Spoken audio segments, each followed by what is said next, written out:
Hello, I'm Paul Beckwith, and yes, my office is still a bit of a mess. I really need to do something about that. But what I want to talk about in this video is a very interesting paper that was just published, and it asks the questions basically, can shooting clouds of moon dust towards the sun combat global warming? So, it sounds like a far out idea, and it is a far out idea. Literally, it's far out there. Would it work?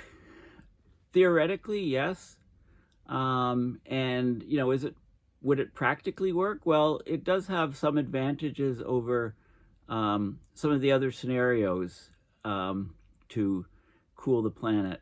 Now, obviously, the fact that there's papers like this coming out in peer-reviewed papers, and this is in reputable journal, people are getting extremely concerned about the existential risk of climate change basically wiping out the human species.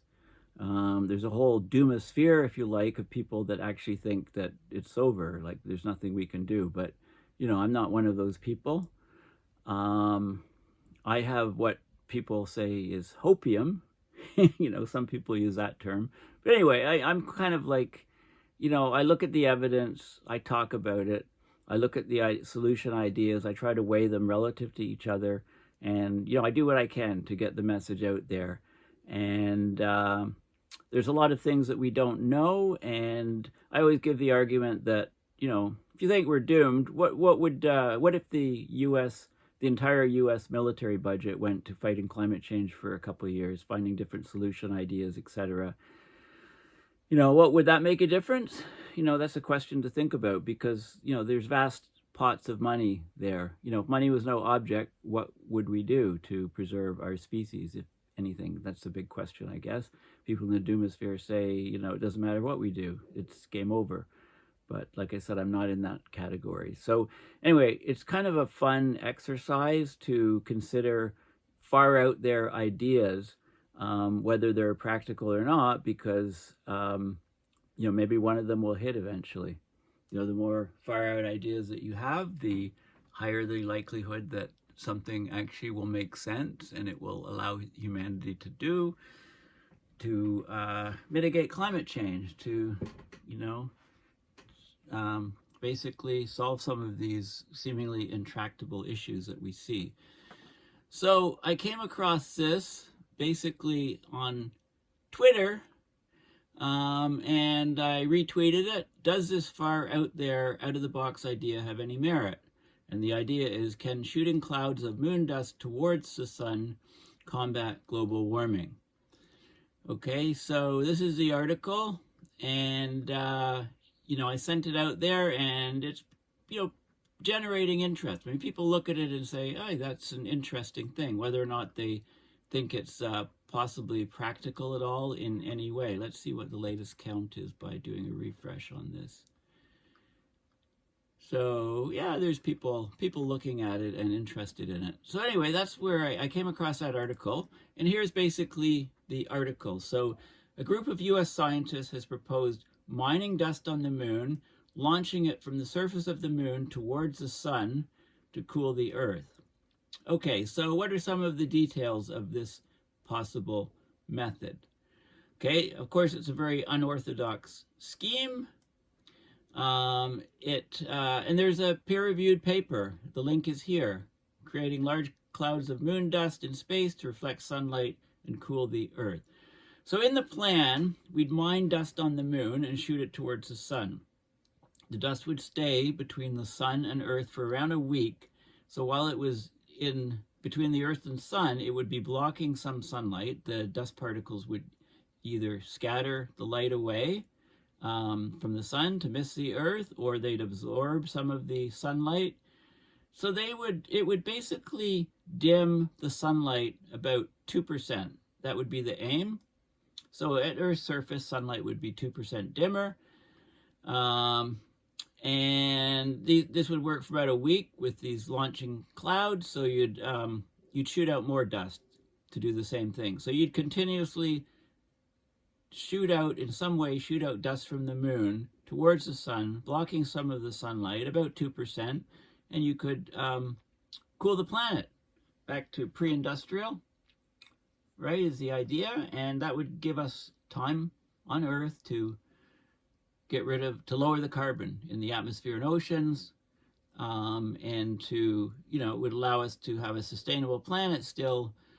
And while, it would give us time, basically, it would give us time that we need to address the worsening weather extremes that we see. It would address threats to global food supply. It would give us some breathing room to remove carbon from the atmosphere ocean system, and also to, to cool the planet, to retool our society to, say, renewable energies and other non-fossil fuel things. So anyway, let's look at some of the details of the proposal. As I always say, the devil's in the details.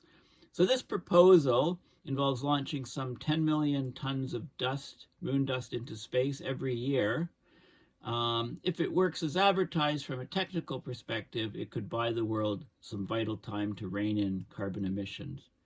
But it's not a simple story, obviously. Now, why moon dust? Well, there's lots of it available.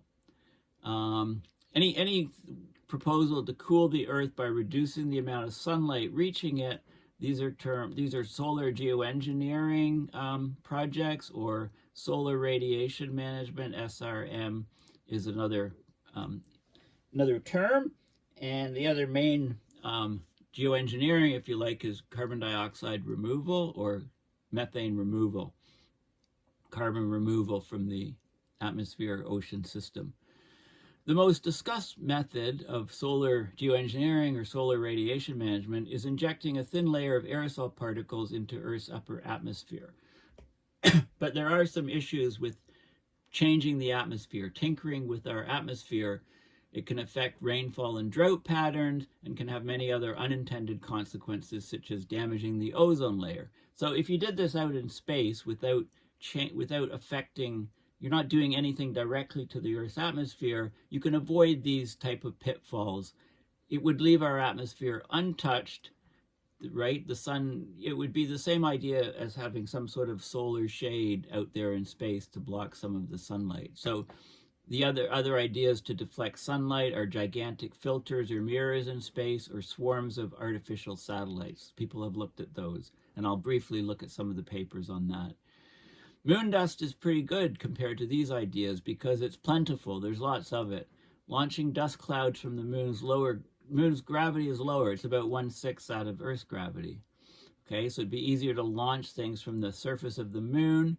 It would require much less energy than similar launches from Earth. But so what's the problem? Well, too slow, too clumsy. So one of solar geoengineering's core selling points is speed, like putting aerosol particles or sulfur dioxide particles in the stratosphere, for example. You could do it very quickly, cause cooling right away. So it's a very, reflecting sunlight is at best a way to rapidly stave off short-term catastrophic warming impacts, buying time for renewable energy transitions and removal of greenhouse gases from the atmosphere. So that's the idea. So like globally injecting aerosols into the atmosphere, you might have to develop special aircraft that can fly higher, but it's doable. It's very doable in the next decade or so. A billionaire could go and start doing solar geoengineering or solar radiation management on their own. Okay, and that may actually happen. So moon dust ambitions would be much slower. Okay, you would need, obviously, moon bases, lunar mining infrastructure, large-scale storage, and a way to launch the dust into space. And, we haven't set foot on the moon in more than 50 years. China wants to establish a moon base by 2028, followed by the US in 2034.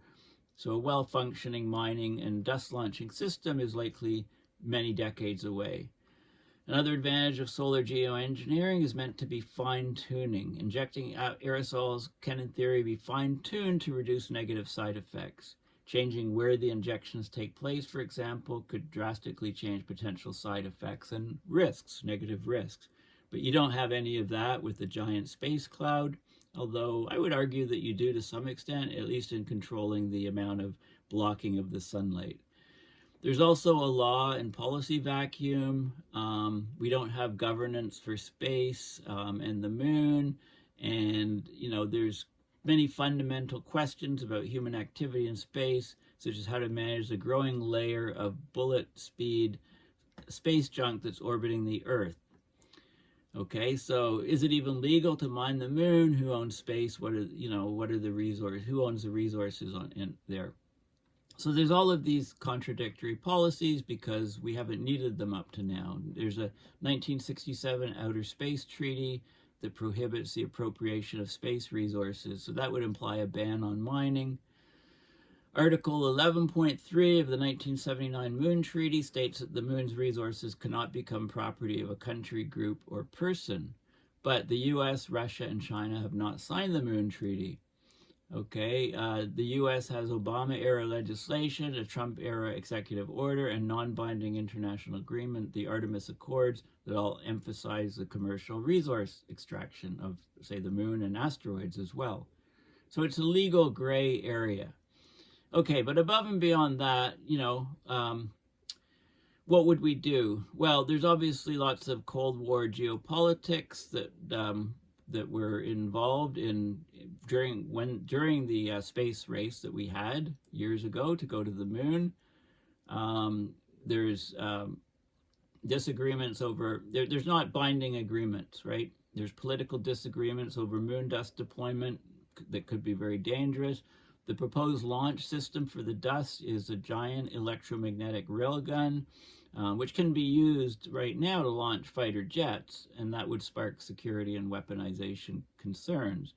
So there's all kinds of politics and stuff, but if these were resolved, there's many technical issues. Like the moon dust would linger around the Lagrange point. The Lagrange point is their point between Earth and the sun, where the gravitational forces of the planet and the sun, the star, balance out.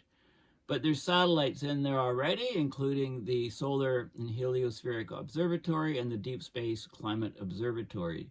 So, moon dust in those regions would affect these satellites. But the moon dust thing does address some of the problems with Earth-based solar geoengineering. Okay, so anyway, it's a work in progress. It's more of an exercise. The authors say we're not experts in climate change or the rocket science needed to move mass from one place to the other. They're just exploring different kinds of dust on a variety of orbits to see how effective this approach might be. And it was in the Conversation, which is an Australian publication, which is quite excellent. So anyway, it caused a big stir, and it just came out a few days ago. So let's have a look at the paper. Okay, well, first of all, what is a Lagrange point? A Lagrange point is a special point in space where the gravity from the Earth and Sun is balanced. Okay, so here's the Sun, here's the Earth, and we have multiple Lagrange points. So there's L1, L2, L3, L4, and L5. So if this is the force, the gravitational force of the Sun, the gravitational force of the Earth, the moon is here, it'll have its own gravitational force. If you have a particle in the L1 point, then the sun gravity is pulling it towards the sun, the Earth's gravity is pulling it towards the Earth. The fields, not electric, the gravitational fields are such like this, so that if the particle is brought this way, then it's the gravitational fields for the combination of Earth and Sun pull it back in. Same if the particle goes this way. So you get some sort of stability at this point, but it's not a very good stability because if the particle starts heading off to the sun, it keeps going, or to the Earth, it keeps going. It's only balanced in this point. And, this point is very, it's a point in space. So within a certain distance of this point, you could, if you had a dust particle sent from the Earth towards this point, they could stabilize somewhat around this point, depending on how you did it. Now, there's other Lagrange points, but this one here is the closest by far to the Earth. Okay? Okay, so that's the Lagrange points. So let's look at the paper. So here, this is in PLOS Climate, reputable journal. It just came out. It's open access, so you can have a look at it. It was published February 8th, 2023. So there you go. Okay, so dust as a solar shield. So let's read the abstract. So if you place dust near the Earth-Sun L1 Lagrange point, you can use it as a possible climate change mitigation measure. So they looked at different variations of the grain properties and size, the dust grain properties and size. They looked at the orbit solutions, like where the dust would be, what its orbit would be, given moon, given the moon and Earth perturbations. You'd want to achieve a goal of attenuating about 1.8% of the solar energy coming from the sun. That's equivalent to about 6 days per year of an obscured sun. The mass of dust in the scenarios would be quite large. It'd exceed 10 to the 10th kilogram. So they looked at different types of dust, and they saw high porosity, fluffy grains would increase the extinction efficiency, so the blocking of the light or the scattering of the light per unit mass. Okay, so you could have the smallest mass possible of the dust with the greatest possible effect on both light scattering and light absorption from the sun. And then you'd launch this material in directed jets from a platform orbiting at L1. Okay, a similar approach would be to ballistically eject dust grains from the moon's surface on a free trajectory towards L1. So you'd launch it up from the moon towards the sun. It would go towards the L1 point. It would provide sunshade for several days or more, maybe a week. You'd have to keep launching it up. So the advantage is, compared to an Earth launch, there's a ready reserve of dust on the lunar surface. It's less kinetic energy to send the dust into orbit, much less launching it from the moon and from the Earth, and you could avoid monkeying with the Earth's atmosphere. Okay, you'd be blocking sunlight from afar. Okay, so then they go into the motivations, and as I said at the beginning, there's huge motivations to do something about climate change. I mean, we've left it so long, and we're not doing it. Like what about starting by killing profits of oil companies? Exxon just made $56 billion. They just reported. Like it's absurd, the profits that oil companies are still making. But anyway, maybe deal with them rather than launch dust from the surface of the moon. But who am I to say? Anyway, climate change is an existential threat. The increased entrapment of solar energy, changes in composition of the Earth's atmosphere, is a severe problem. One class of strategies to combat climate change is to reduce the solar irradiance on the Earth by intercepting sunlight before it reaches the Earth. So the target attenuation of sunlight based on modeling is about 1 to 2% of sunlight being blocked. Aerosols in the Earth's atmosphere can serve as light reflectors or absorbers that redistribute solar radiation, but the overall impact may be difficult to predict owing to uncertainties in how the dust is circulated and how it interacts with clouds, a secondary effect, because dust acts as cloud condensation nuclei. Regional weather changes, the nature of deployment programs, long-term environmental effects could cause uneven societal hardships and benefits, arguing that other approaches should be prioritized. Now, the idea of space-based approaches for solar radiation management are not new. Okay, so some of the other ideas are having a large screen in space, having a swarm of small artificial satellites to block some sunlight that are, and this would be at the L1 Lagrange point, could effectively shade our planet. But then there are challenges to maintain the orbit of these dust particles, because there's something called radiation pressure from sunlight. So sunlight hitting dust can actually, and if the sunlight is backscattered in the direction it came from, it puts a lot of pressure on the dust particle and it actually moves it.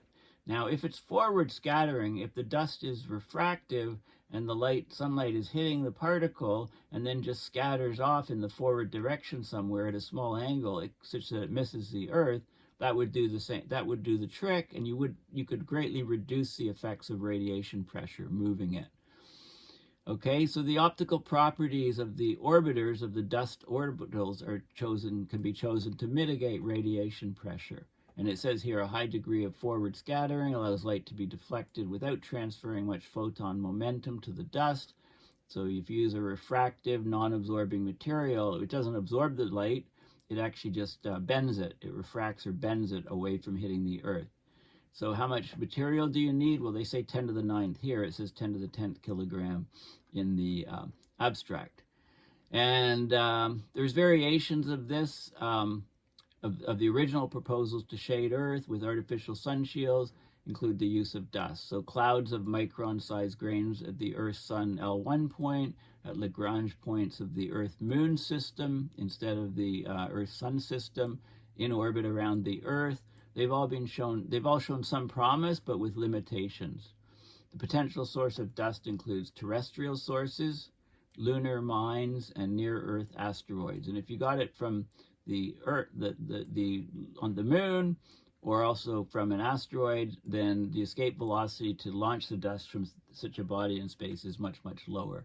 So they revisit this, but the novelty in this is get the dust from the Moon and send it to the Lagrange point. Okay, so that's the idea. And there's lots of equations to describe how much shading you would get from the dust, depending on the dust characteristics, depending on the orbit of the dust, depending on where you put the dust. The dust is going to scatter. There's two scattering mechanisms. The amount of sunlight removed by a particle, a single dust particle, is quantified by its cross-section, Q external times pi rp squared. So this is the area of the circle, where rp is the particle's radius. So that's the size of the blocking area. And you have this external factor based on absorption and scattering. So there's two different effects. The particle can absorb the sunlight and heat up, or it can just scatter it either backwards or forwards. And the scattering is very much dependent on the size of the particle. You know, there's forward scattering, back scattering, isotropic scattering, where the scattering is equally in all different directions. So there's all of these there's all this physics, which is the reason I kind of really like this paper. Scattering, of course, depends on particle size. Okay, for particles larger than a micron, bigger than the typical wavelength. The wavelength of light in the green light is about 0.5 micron. That's the middle of the spectrum. Of course, it's the scattering regime, whether it's Fraunhofer diffraction or Rayleigh scattering or Mie scattering, etc., Lorentz scattering. You know, it all depends on the wavelength of the light relative to the diameter of the particles. So there's different theories. So you try to find out the different particles. You can look at, you know, they looked at coal dust, sea salt, glass, lunar dust, aluminum spheres, gold spheres. You know, the lunar dust does fairly well, okay, because they looked at the composition of particle size and material of lunar dust, and they found that it's as good as anything else. So why not just send it from the Moon to do the scattering? So a bunch of equations and stuff. I'm not going to go into this. So they looked at one dust particle, what it would do, and then an ensemble of clouds of dust particles. And let's go down to the conclusions. They tried to get the ideal attenuation from different clouds of particles, you know, the total cloud mass, different sizes, different geometries of particles, and, you know, tried to figure out where they could get the optimal scattering, the orbits of the particles, and so on. I'm not going to go into all of these details. You know, if you're into physics, you know, and you have an interest in climate, then this is very useful. They looked at how long the dust would persist, you know, based on these. They looked at, so there's gravitational forces on the dust. Okay, so yeah, let me go back to the, let me just, okay, we'll go back to where I was here, so I don't lose my spot. Somewhere here, whatever. Go back to this original article. What's the Lagrange point? Okay, so if we have this dust here, okay, so what are the forces? The gravitational forces are the sun is pulling the dust towards it, the earth is pulling the dust towards it. Those two forces balance out at this L1 Lagrange point, so it's got stability along the axes here and less stability along the transverse axes. Or I got that reversed. It's got more stability along the transverse side, because if it comes out here, it's forced back. Comes out here, it's forced back. Comes out here, it accelerates to the sun. So it's got stability in the transverse way, but not in the in the linear way, between the line between the sun and the earth. But there are other forces. So the sun is sending out radiation that's hitting the dust. So that's putting a component of force this way. Okay, so if the dust is pulled in here, so this is just the gravitational effects. There's non-gravitational effects that tend to keep the particles here, and one is radiation pressure. The solar wind streams out from the sun towards the earth. If it hits a particle, it also acts in the same direction as the radiation pressure, solar radiation pressure. Okay, so those are some forces that would keep it more stable, okay, in that position. So, you know, you can do all the calculations, and you know, you can also the moon has an effect, right? The gravity of the moon. I mean, we've looked at the Earth and Sun L1 Lagrange point, but there's also Lagrange points of the Earth and Moon. Okay, and so they do a lot of calculations and simulations, and let's find out the results here. Okay, different orbits and kind of neat stuff of where the dust would be distributed in space if you launched it at L1 or if you launched it on the moon. The types of dust, you know, fluff balls, high porosity glass, and aggregates seems to be the best bang for the buck. It's the optimization of scattering and absorption versus mass of the particles.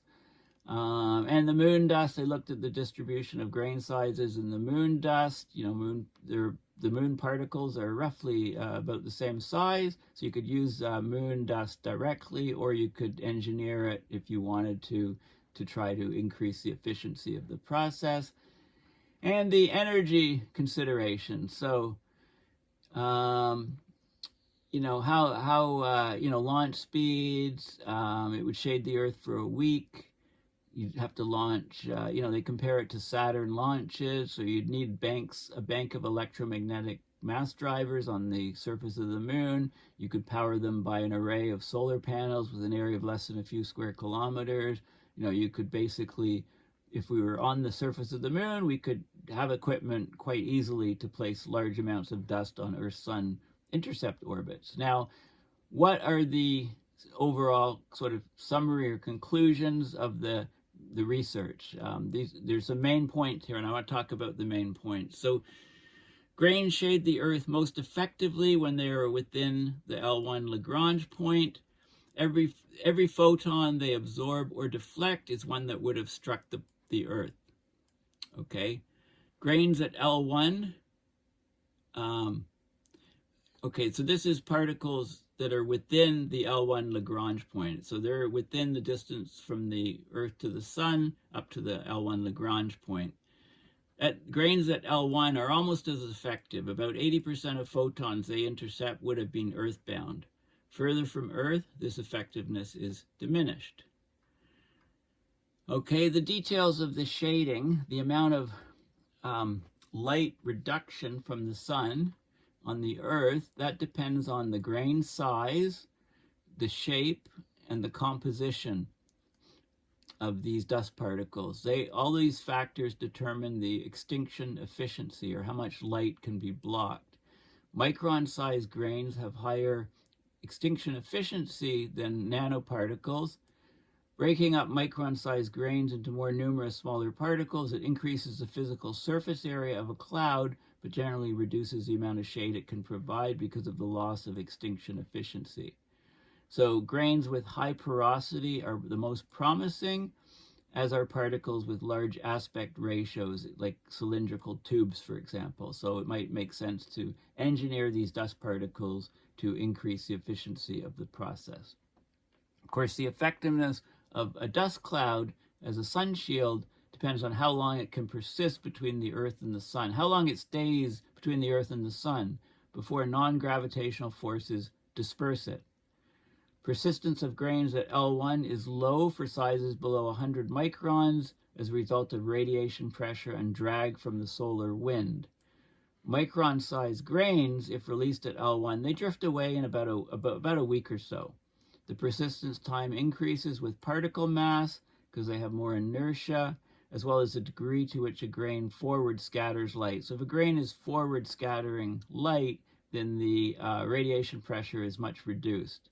So micron-sized glass that forward scatters feels less radiation pressure than a comparably sized absorber like aluminum or coal dust. So a strategy to increase the persistence of the grains at L1 is to launch them from a platform there at modest speeds to oppose the effect of radiation pressure and solar wind. Okay, this method can increase the cumulative attenuation from a given dust particle by a factor of 2 as compared to a dust cloud that is placed at L1. And the persistence of smaller grains between the Earth and the Sun is enhanced when their orbits are L1-like, co-rotating with Earth, but further from Earth than the true L1. So Earth can shepherd, at these locations, Earth can shepherd these particles because non-gravitational forces effectively weaken the gravitational influence of the Sun. Okay, so the most promising new strategy, is to launch the lunar grains from the Moon towards the L1 Lagrange point. Judiciously chosen trajectories allow streams of grains to shade Earth for up to a week. Because of the availability of the optimal size dust in the lunar regolith, so the lunar soil, solar energy on the lunar surface, and low escape velocity compared to Earth, like the Moon compared to Earth, this approach may be the most effective for climate change mitigation of the strategies considered here. Okay, so basically that's the gist of this. So and they talk about, different sources of dust, again, how much material, they just summarize what we've been talking about.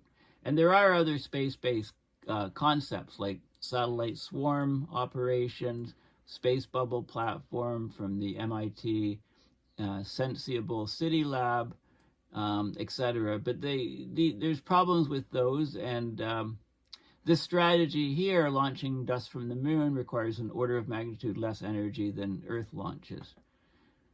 Once Moon-based launch facilities are established, large amounts of dust could be uploaded quickly and continuously, factors that could be essential if humans do not correct course on climate change. So these are like Hail Mary, last-ditch attempts to address the existential risk of abrupt climate system change.